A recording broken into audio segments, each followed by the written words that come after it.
Pour la finition des joints, vous pouvez appliquer la bande d'armature autocollante sur les joints ABA. Déroulez la bande d'armature du haut vers le bas sur le joint et appliquez-la avec le couteau de peintre. Découpez le bas de la bande d'armature à l'aide du couteau de peintre.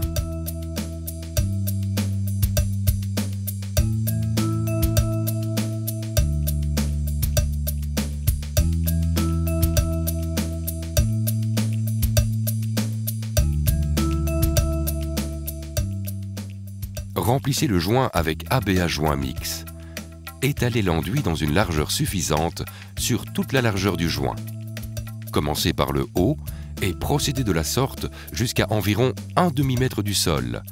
N'appuyez pas trop fort sur le couteau de peintre et étalez l'enduit de la manière la plus uniforme possible.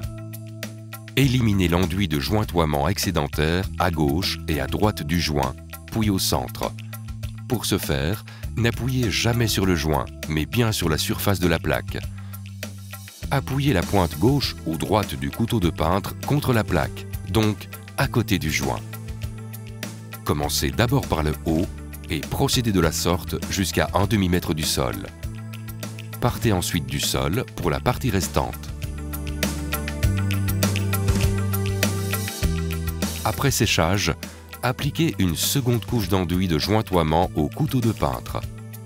Pour ce faire, procédez de la même manière que pour la première couche. Enfin, égalisez le joint. Pour ce faire, tenez le couteau de peintre plus perpendiculairement au plan de la plaque.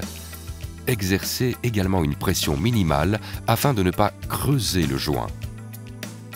Après séchage, contrôlez si le joint est bien plein en disposant le couteau de peintre perpendiculairement au joint. Si après séchage, le joint n'est pas suffisamment plein et plan, vous n'avez alors pas appliqué suffisamment d'enduit de jointoiement. Si nécessaire, appliquez alors une troisième couche.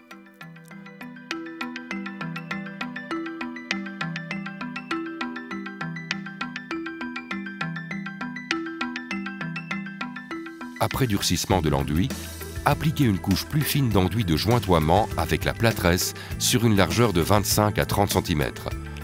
Procédez de haut en bas, puis de bas en haut. Éliminez l'enduit de jointoiement excédentaire à gauche et à droite du joint.